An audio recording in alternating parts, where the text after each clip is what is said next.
Shalom, selamat bertemu dan selamat berbakti di dalam perayaan Hari Rabu Abu kepada semua jemaat yang terkasih di dalam nama Tuhan kita Yesus Kristus. Sebelum kita belajar firman Tuhan, mari saya ajak kita semua berdoa bersama-sama. Bapa di surga, kami datang pada Tuhan dan kami mau mengucap syukur Bapa. Berterima kasih untuk kesempatan kami dapat berbakti bersama-sama di rumah kami sekali lagi dalam talian dalam ibadah Hari Rabu Abu, satu ibadah di mana kami belajar untuk merendahkan hati kami di hadapan Tuhan, dan satu ibadah di mana kami ingin berkomitmen untuk berpuasa selama 40 hari.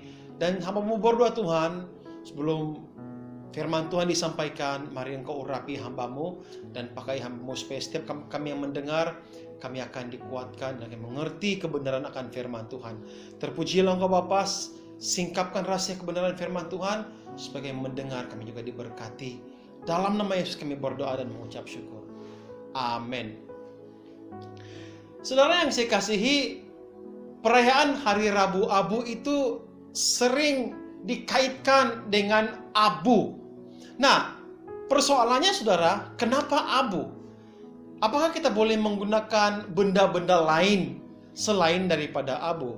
Nah, pada hari ini saya mau supaya kita belajar bersama-sama makna abu di dalam kebaktian Hari Rabu Abu yang sering kita rayakan sebagai tanda bermulanya musim puasa bagi semua orang percaya. Nah, saudara, abu atau debu itu adalah benda yang mempunyai darjat atau darjah yang sangat paling rendah di antara benda-benda yang lain dan tidak disukai oleh orang. Biasanya kalau ada abu di rumah kita atau debu di rumah kita, kita tidak suka. Kita akan bersihkan rumah kita, kita tidak mau ada abu, ada debu di rumah kita. Dipijak orang, dan Yesus pernah sekali berkata kepada murid-muridnya pada waktu dia mengutus murid-muridnya untuk memberitakan firman Tuhan. Dia berkata seperti ini, jika ada orang yang menolak kamu atau jika ada kota yang menolak kamu, kebaskanlah debu di kakimu. Nah saudara, itu memperlihatkan kita bahwa abu seringkali atau debu seringkali digunakan sebagai satu sindiran, penolakan, tidak dihargai, kotor, dan tidak bernilai. Kita biasa mendengar kadang-kadang orang menjual rumput kering untuk tujuan dijadikan makanan hewan. Bahkan kalau kita lihat di sebelah Asia, di tempat kita, bahkan di kampung saya sendiri, kadang-kadang ada orang yang menjual itu debu padi atau hampas padi, dijual untuk diberikan makanan kepada binatang-binatang. Tetapi saudara, tidak ada pernah saya dengar setakat ini orang yang menjadikan abu itu dijual, di-recycle kembali. Belum pernah saya mendengarnya. Nah saudara, itu menunjukkan bahwa debu atau abu itu merupakan benda yang paling tidak dihargai. Tidak ada harga, kotor dan tidak disukai. Tapi dengar sini baik-baik. Malam ini, setelah selesai khotbah ini dan beberapa doa yang lain, abu yang dipandang paling kotor, tidak berharga itu, abu itu akan ditandakan di dahi saudara dan saya. Nah, kita mau belajar apa sebenarnya makna abu ini, saudara. Cerita tentang abu ada banyak kita jumpai di dalam Alkitab. Dan bercakap tentang abu atau debu ini, itu muncul pertama kali di dalam kitab Kejadian. Kalau kita lihat dalam Kejadian 2 ayat 7, Alkitab berkata, ketika itulah Tuhan Allah membentuk manusia dari debu tanah dan menghembuskan nafas ke dalam hidungnya, demikianlah manusia itu menjadi makhluk hidup. Perkataan debu di situ muncul untuk pertama kali. Kemudian diteruskan dalam Kejadian 18 ayat 27, saudara. Di sana kita melihat bahwa Abraham ketika ia berbicara dengan Tuhan, dia mengakui dirinya itu hanyalah debu dan abu. Atau mungkin saudara ada cerita atau ada ayat yang paling terkenal dalam Alkitab itu, dalam Ayub pasal 42 ayat 6, firman Tuhan berkata, oleh sebab itu aku mencabut perkataanku dan dengan menyesal aku duduk dalam debu dan abu. Atau mungkin satu ayat lagi saudara. Ini juga cukup terkenal dalam Ester pasal 4 ayat 3. Nah, firman Tuhan berkata seperti ini. Di tiap-tiap daerah kemana titah dan undang-undang raja telah sampai, ada perkabungan yang besar di antara orang Yahudi, disertai puasa dan ratap tangis. Oleh banyak orang dibentangkan kain kabung dengan abu sebagai lapik tidurnya. Nah saudara, apabila kita melihat kepada beberapa ayat yang telah kita baca, kita mulai memahami apa makna abu sebenarnya dalam Alkitab. Secara singkat saudara, ada 4 yang harus kita pelajari. Yang pertama, abu membawa makna penyesalan. Yang kedua, abu itu membawa makna pertobatan. Yang ketiga, abu membawa makna perkabungan. Dan yang terakhir, abu atau debu itu membawa makna keterbatasan dan ketidakabadian manusia. Saudara, penyesalan yang dimaksudkan di sini itu merupakan penyesalan atas kesilapan dan kesalahan kita dan tidak mau mengulanginya lagi. Itu yang dimaksudkan dengan penyesalan di sini. Manakala pertobatan itu membawa maksud saudara berbalik daripada dosa, sepertinya membuat pusingan 180 derajat. Dia benar-benar bertobat. Inilah yang dikatakan dengan pertobatan. Manakala perkabungan itu membawa maksud merendahkan diri dan memohon belas kasihan Allah atas kehidupan kita. Keterbatasan dan ketidakabadian manusia itu membawa kita menyadari bahwa kita tercipta dari debu tanah. Dan yang mencipta itu sendiri saudara adalah tangan Tuhan sendiri. Saya sangat terdorong apabila ada pernah hamba Tuhan yang berkata seperti ini. Allah, dia sanggup mengotorkan tangannya dengan debu tanah semata-mata untuk mencipta manusia, saudara dan saya. Nah saudara yang saya kasihi di dalam nama Tuhan Yesus Kristus, dalam penyesalan itu saudara, kita ingin supaya kita dijadikan manusia baru.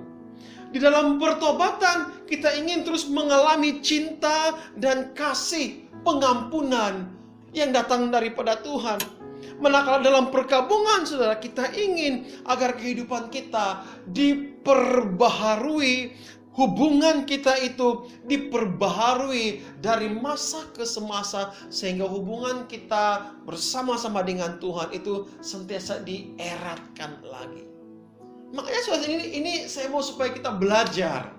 Saya mau supaya kita belajar makna abu ini.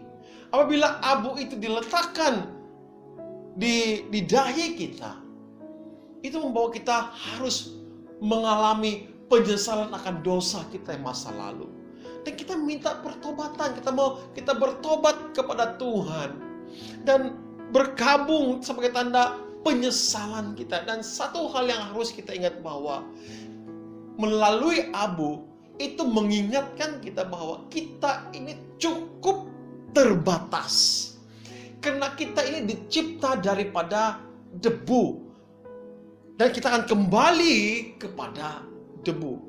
Saudara yang saya kasih dalam nama Tuhan, bulan lalu dan tahun lalu, saudara, ada banyak jemaat kita yang telah dipanggil Tuhan. Dan di dalam kebaktian pengkebumian, satu ayat yang sering dilafazkan sewaktu pengkebumian adalah abu balik ke abu, debu balik ke debu. Dan saudara, malam ini sewaktu abu itu dioles di kepala kita, di dahi kita, perkataan yang harus dibaca atau diungkapkan ialah, ingatlah bahwa kita semua diciptakan dari debu dan akan kembali menjadi debu. Saudara, ini satu ayat yang mengingatkan kita bahwa saudara, kita ini cukup terbatas. Karena satu hari nanti, saudara, kita akan kembali kepada pencipta kita. Daging kita, kulit kita ini satu hari nanti akan kembali kepada tanah, di mana tempat diambil ciptaan itu bermula. Kita dicipta daripada debu dan abu. Nah, saya mendorong saudara pada malam hari ini, dalam kita mengikuti dan merayakan kebaktian Hari Rabu Abu ini, jangan kita berhenti pada tanda itu. Jangan kita berhenti pada tanda yang dioleskan di dahi kita. Jangan kita berhenti pada tanda abu, ada pembacaan yang dibacakan sewaktu abu itu diletakkan di dahi kita. Saya mau katakan, jangan berhenti pada tandanya saja, tanda luarannya saja. Jangan berhenti di situ. Tapi saya mau semua kita bergerak kepada inti sebenar abu ini.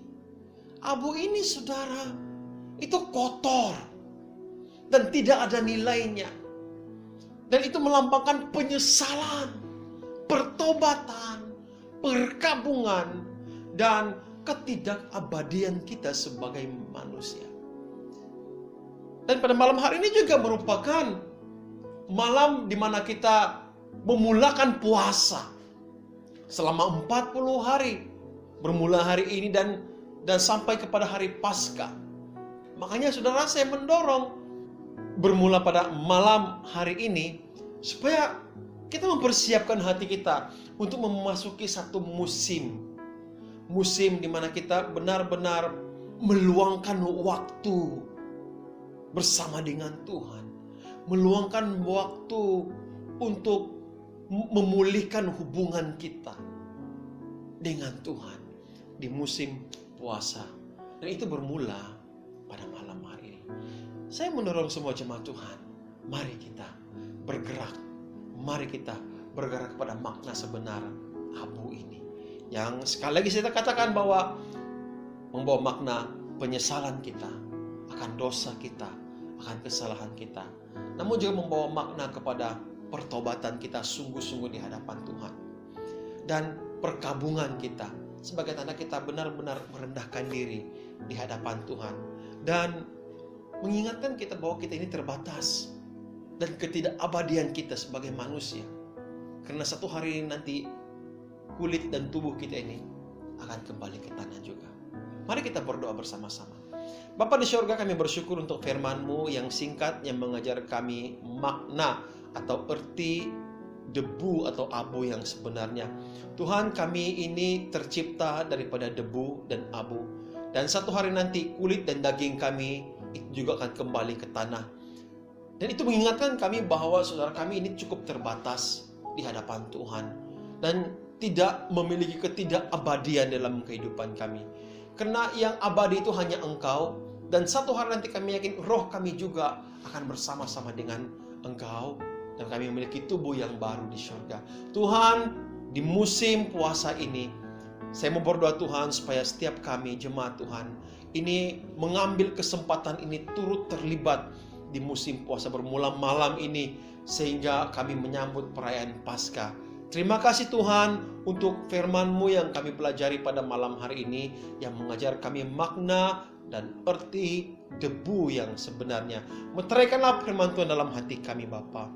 Jangan biarkan firman Tuhan ini kembali dengan sia-sia, tapi biarkan firman Tuhan ini tertanam dan berakar bertumbuh dalam kehidupan kami.